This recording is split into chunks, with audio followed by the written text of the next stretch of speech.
Olá, eu me chamo Ronaldo Gillet e esse é o videocast Amazônia e Novas Economias, promovido pelo Instituto Brasileiro de Mineração, o IBRAM.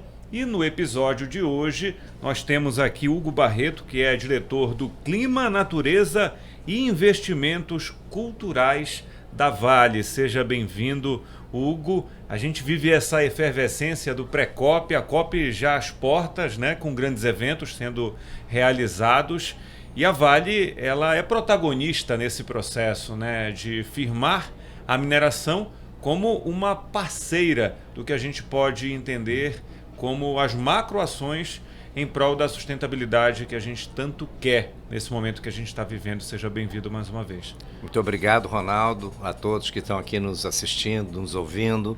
É um prazer estar aqui participando dessa conferência da Amazônia promovida pelo IBRAM, já pelo segundo ano consecutivo. É um momento de encontro, de reflexão, de muito debate, diferentes atores da sociedade civil que estão aqui pensando exatamente essas perspectivas de futuro da Amazônia, de futuro do planeta e como que a gente pode contribuir e se engajar.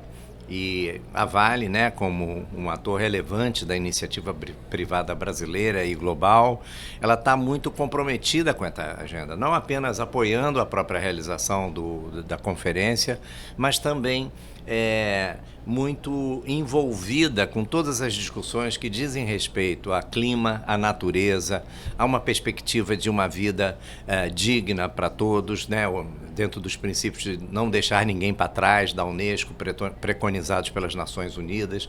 E a gente vem se inserindo nesse debate, a gente quer ser parte da solução. A gente é uma indústria central quando se fala de COP, do clima, de clima. Não apenas a mineração, a energia, a agricultura, são atividades econômicas que diretamente têm rebatimento na questão, nas dimensões de clima. Então, o que nós podemos fazer, o que nós devemos fazer enquanto uma empresa comprometida com o seu tempo? Então, a gente vem olhando para dentro da Vale, a gente tem um compromisso anunciado de sermos carbono neutro como operação global da empresa em 2050. A gente tem compromissos públicos anunciados de redução das nossas emissões de escopo 1 e 2 em 33% até 2030 e estamos muito focados nessa jornada, desenvolvendo várias soluções, os briquetes verdes na pilotização e na operação. Nós estamos implementando veículos elétricos nas nossas minas, nas nossas operações. Nós estamos fazendo piloto com rotor sails, navios enormes com a vela que fazem a rota até a Ásia, levando minério de ferro e fazendo pilotos para redução exatamente de combustíveis fósseis na operação dos navios, em locomotivas elétricas. Enfim, nós estamos buscando toda uma agenda de descarbonização das nossas operações e também estamos conversando com a nossa cadeia downstream, ou seja, a siderurgia, que tem o que a gente chama de escopo 3, né? A cadeia de fornecedores e também a cadeia de clientes, como que a gente pode fazer movimentos importantes para a redução dessas emissões também num cenário de médio e longo prazos. Então essa é uma das jornadas de descarbonização da nossa operação. A outra agenda é a agenda voltada para o desenvolvimento de soluções para exatamente, nós estamos junto com o BNDES, junto com o Petrobras, discutindo projetos e iniciativas, fazendo parcerias para o desenvolvimento de biocombustíveis, hidrogênio verde como uma solução, mega hubs que a gente vem discutindo. Então, a nossa empresa, assim, quando pensa em soluções voltadas para a própria operação industrial, está fazendo um esforço gigantesco para chegar nessa meta de descarbonização, de sermos carbono neutro. De outro lado, a gente fica olhando para fora, para a sociedade. O que a gente pode fazer ou devemos fazer para contribuir para um ambiente de economia de baixo carbono, fortalecendo as cadeias produtivas da bioeconomia, fortalecendo ações ligadas à proteção e restauração florestal. Então, nós também anunciamos em 2019, 2020, um compromisso muito claro de contribuir para a retirada,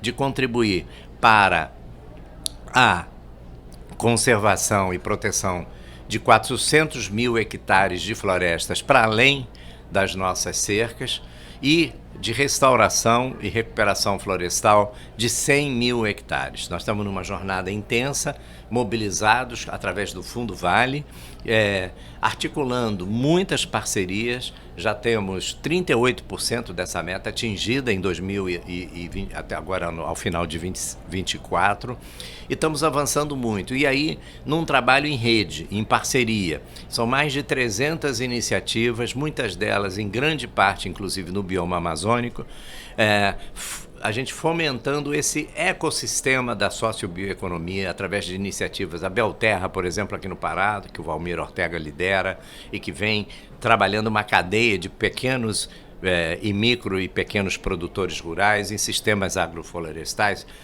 voltados para o cacau, várias outras cadeias do açaí e outras, a gente fortalecendo esse ecossistema. Com isso, a gente tem ali cerca de 180 mil hectares, mais ou menos, ou protegidos ou em processos de restauração florestal. Então, esse é um movimento que a gente faz. Outro movimento através do ITV, com sede aqui em Belém, é hoje um hub de conhecimento da Amazônia. A gente, em parceria com o ICMBio, está desenvolvendo um projeto de genômica da biodiversidade brasileira. Um mapeamento genético hoje com mais de 2.000 genomas já mapeados, identificados, e 80 espécies de referência também para formar uma matriz. Então a gente vem desenvolvendo isso, caracterizando o ITV como a casa da biodiversidade brasileira, e ela está situada aqui em Belém, portanto, na Amazônia. São mais de 45 cientistas, mais de 1.000 papers científicos já difundidos nos diferentes veículos da ciência. Então a gente vem fazendo esses movimentos. E por último, para poder pegar a dimensão mais social, a gente anunciou também um compromisso, uma meta de contribuir para a retirada de 500 mil pessoas da pobreza extrema. A pobreza extrema, uma das externalidades mais perversas é a da fome, né? E o presidente Lula, inclusive, está provocando, está desafiando a sociedade, vários atores, no sentido de se formar uma aliança para efetivamente enfrentarmos essa grande questão. Agora, no G20 mesmo, essa será uma pauta recorrente no encontro no Rio de Janeiro. Então, a gente está mobilizado numa rede de parceiros também, porque ninguém faz nada sozinho, num grande movimento para contribuir para a retirada de 500 mil pessoas da pobreza extrema, e uma grande parte desse universo que a gente quer atingir está localizado aqui nos estados do Norte e Nordeste do Brasil. Quando a gente pensa nos desafios que vocês têm enfrentado, que terão pela frente, né, no que a gente pode chamar no pós-COP também, porque muita coisa vai ser colocada como meta já agora na COP29 de Baku, né? Mas quando a gente tiver essa COP dentro da Amazônia, nesse espaço onde se fala em bioeconomia, em justiça social também para quem sofre os efeitos dessas mudanças climáticas, o que o senhor entende que é de fundamental importância que seja já resolvido, né, por quem também é protagonista, como as grandes empresas, como a Vale e outras que estão presentes aqui. O que é esse desafio? Qual o tamanho desse desafio para que a gente possa ter uma sociedade com ar respirável, com comida para todos, com conforto para quem vai viver os próximos 30, 40, 50, 100 anos? Então, eu acho que a COP muita gente acha que a COP é um ambiente que vai se discutir os problemas deste ou daquele país. Na verdade, é um encontro global, onde se sentam à mesa em 196 países para discutir os grandes temas globais. E esses grandes temas passam exatamente pelas questões que você apontou, né? Então, não é à toa que a cada COP se ataca com mais ou menor ênfase determinadas agendas. Às vezes são COPs muito bem sucedidas, outras nem tanto. A gente tem uma grande expectativa aqui na COP de Belém, porque ela é emblemática em vários sentidos. Depois da Rio 92, da Rio +20, é o retorno dessa grande agenda global ao Brasil. E o retorno a um local emblemático, que é a floresta amazônica. Né, muita gente fala, será que é a COP da floresta? Não, ela é a COP do clima, mas ela ocorre talvez na floresta mais emblemática do mundo, que é a Amazônia, o bioma amazônico. Então, ela tem essa oportunidade. Quando se junta também a um outro aspecto, ela ocorre 10 anos depois do Acordo de Paris, que é o acordo que de fato alinhavou todos os grandes compromissos dessa Agenda 2030. E aqui em Belém é a oportunidade de se recalibrar, de se realinhar, de se reafirmar esses compromissos também. E por fim, é uma COP que ocorre depois de 3 edições em países autocráticos, sem liberdade de manifestação civil. E a gente aqui no Brasil, que é um país extremamente democrático, onde há uma grande participação da sociedade civil nesses temas, aqui eu vejo uma oportunidade de um empoderamento dessas pautas. E o governo brasileiro, se ele tiver a capacidade de se articular, incorporando essas demandas da sociedade civil e colocando na mesa, como aliás o presidente Lula vem batendo nessa tecla, por exemplo, do combate à fome e à miséria, né, como um tema macro, né? A gente fala aqui de extrema pobreza no nosso programa, que é uma derivada que gera alguns desses aspectos. Então, eu acho que quando um governo nacional ecoa essas grandes questões que você colocou, porque elas são questões estruturais globais. Elas dizem respeito a uma ação conjunta de governos, de entes da sociedade civil e das empresas da iniciativa privada. Ela não é uma tarefa isolada de nem de um nem de outro, sob pena da gente não conseguir dar conta. E também não podemos criar expectativas que vamos resolver todos os problemas e todas as questões. Então, acho assim, a gente é muito otimista, a gente está muito comprometido em contribuir para que essa COP seja a melhor possível, com todos os desafios, inclusive, que a gente sabe que existem, não apenas logísticos, fala-se muito, não tem hotel, não tem isso, mas os desafios de construção de uma visão de futuro comum, que no fundo a sua pergunta endereça para isso. Que sociedade a gente quer? Que sociedade a gente quer? Que desigualdades a gente quer, de fato, combater, eliminar, mitigar, né? Que justiça climática a gente quer promover, ajudar a promover, né? Então, eu acho que assim, nós como Vale, a gente está comprometido com todas essas discussões, né? Como é que a gente pode se inserir, como é que a gente pode contribuir com esta ou aquela? Não vamos conseguir contribuir com todas, mas certamente a gente quer fazer a nossa parte. Algo que me chama muito a atenção, até consultando as redes sociais da Vale, observando, né, o trabalho feito pela Vale, é uma luta pela equidade. A gente consegue perceber que tem muita mulher em cargo de liderança dentro da Vale, né? E isso acaba sendo muito importante, né, em todos os processos, né? Hoje em dia, na contemporaneidade, eu acho que isso deveria ser uma pauta que volta e meia deveria ser chamado a atenção para esse fato, né? Quando ele é realizado, como a gente está vendo, né? E é um tema interessante. Queria que você falasse um pouco disso, né? De o quão a gente consegue ver esse empoderamento feminino também dentro da empresa e dentro das ações, né? Dentro do protagonismo da Vale, como a empresa que é, o que a gente consegue enxergar pelas realizações da empresa também. Muito obrigado pela pergunta, Ronaldo. A gente, de fato, tem muito orgulho dessa agenda. Eu acho que nesses últimos anos a empresa vem passando por um processo de transformação cultural. A gente não pode ignorar os episódios, né, especialmente Brumadinho, mas também Mariana, que eu acho que fizeram uma mudança muito grande de cultura, que a gente vem cada dia lutando para transformar, para que nunca mais aconteça esse tipo de coisa. E nesse processo de transformação cultural, a gente está muito focado nessas políticas de diversidade e inclusão. Inclusive com metas ligadas à remuneração dos executivos, no que se refere à contribuição de termos mais posição de liderança feminina e numa indústria que é muito ligada ao gênero masculino. Né? Sem querer lhe interromper, até mesmo dentro do espaço de mineração, que a gente tinha praticamente só homens trabalhando, hoje as mulheres estão lá. Exatamente, operando inclusive máquinas de grande porte e tal. Isso implicou Essa não é uma decisão assim que se implementa de forma automática. Implicou numa revisão das estruturas físicas de operação, na construção de banheiros, de, como se diz, lugares para trocar de roupa.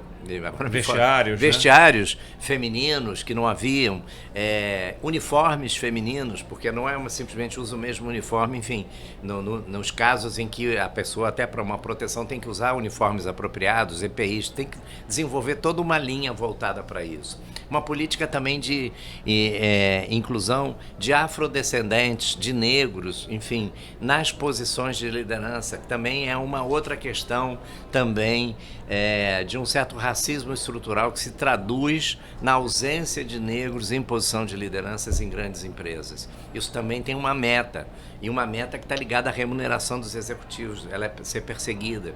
Também um espaço, criação de ambientes e um espaço de reconhecimento da comunidade LGBTQIA+, por exemplo, dentro de atividades, e com visibilidade e com reconhecimento, gerando orgulho e pertencimento para os integrantes dessa comunidade. Então, essa é uma política que a gente tem muito orgulho, que vem funcionando, os indicadores mostram que vem crescendo ano a ano essa ascensão de mulheres, de negros, enfim, todas as dimensões de diversidade que eu já citei aqui, ocupando seus espaços com reconhecimento, com visibilidade e com muita competência, né? Muito bem. Quando a gente fala, e até no início, né, desse videocast a gente falou dos seus cargos, né? A gente resumiu um pouquinho para falar que, inclusive, o senhor é diretor de Clima, Natureza e Investimentos Culturais. E quando a gente pensa em Círios de Nazaré, em grandes eventos, no projeto Vale Música, enfim,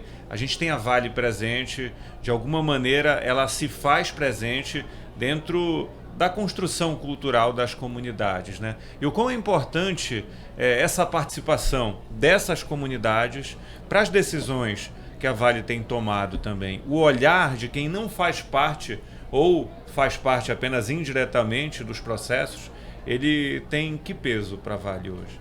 Bom, a gente tem também aqui muito orgulho dessa agenda que a gente vem construindo desde a criação do Instituto Cultural Vale em 2020, quase 4 anos, 3 anos e meio a 4 de atuação. E a gente vem se constituindo num grande articulador e fomentador da cultura brasileira. Eu costumo dizer que não se trata de patrocínio, de ficar discutindo um balcão de patrocínios qual é o nosso logotipo, e sim entender a cultura como um instrumento de desenvolvimento social efetivo. E mais do que isso, a gente como uma organização da cultura e para a cultura que somos, como que a gente pode contribuir para o desenvolvimento local, para o fortalecimento da economia criativa dos estados e das regiões onde a gente atua, mas também do Brasil como um todo. Na medida, inclusive, que a gente atua com renúncia fiscal, que é um recurso público, e, portanto, a primeira coisa é alinhar com as políticas públicas. Quando a ministra Margarete, quando o presidente Lula faz um chamamento à sociedade, nós precisamos aumentar o acesso à cultura para as populações do Norte e Nordeste, inclusive propondo. Então, nós temos editais, nós fizemos 45 editais nesses 3 anos e meio de existência. A gente inclui uma nota, uma pontuação para projetos do Norte e do Nordeste, maior do que para projetos do Sul e do Sudeste, para projetos que trazem os temas de inclusão, de diversidade, de arte negra, de arte indígena, enfim, todas essas perspectivas, a gente dá uma pontuação extra para eles terem mais chances de serem apoiados e escolhidos. Com isso, o que vem acontecendo? A gente aumentou em aproximadamente 400% o uso da renúncia fiscal no estado do Pará por parte da Vale, e outros tantos, quase igual, no Maranhão. A gente tem feito uma agenda enorme na pauta, por exemplo, de produção de arte indígena, o Festival Indígenas.br, que até a minha companheira de mesa aqui, a Dijuana, ela é uma das curadoras. A exposição em Eporã, Memória em Transformação, sobre línguas indígenas, que a gente propôs para o Museu da Língua fazer, eles fizeram, inauguramos com a ministra Sônia Guajajara lá na Unesco em Paris, depois veio para cá para o Museu Gueux de outros lugares. A exposição Maranhão Terra Indígena, e agora uma outra que faremos para a COP, Brasil Terra Indígena, junto com o Museu Guild em parceria. Então são várias agendas que a gente vai tentando fortalecer determinadas pautas. Então não é aquele balcão que fica esperando o projeto. A gente vai atrás, vamos fazer isso aqui juntos, conversa com o Museu Guild, vamos fazer isso aqui, Museu da Língua, da Era Tucano, você que é uma curadora indígena, vamos fazer isso. Ou então a exposição, a Universidade das Quebradas, que produz e forma curadores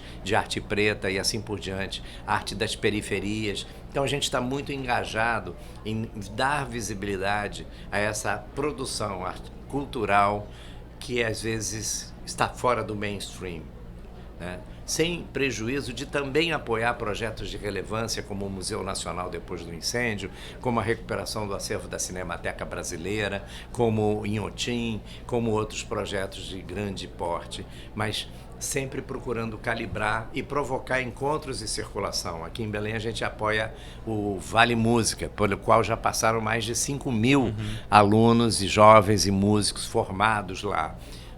75% são ou negros ou afrodescendentes ou indígenas, vindos de escola pública. Muitos deles foram parar em orquestras internacionais. A gente há pouco tempo foi para o Rio de Janeiro, alguns músicos daqui do Vale Música foram tocar junto com a Orquestra Sinfônica Brasileira e a banda Sepultura no Rock in Rio. E esses meninos e meninas voltaram para cá com uma experiência inesquecível para a vida deles. Que coisa melhor do que isso? Não tem, né? Muito obrigado, Hugo Barreto, pela tua participação, né? A gente agradece demais a tua presença e a gente se vê na COP, né? Com certeza. Tá certo, muito obrigado.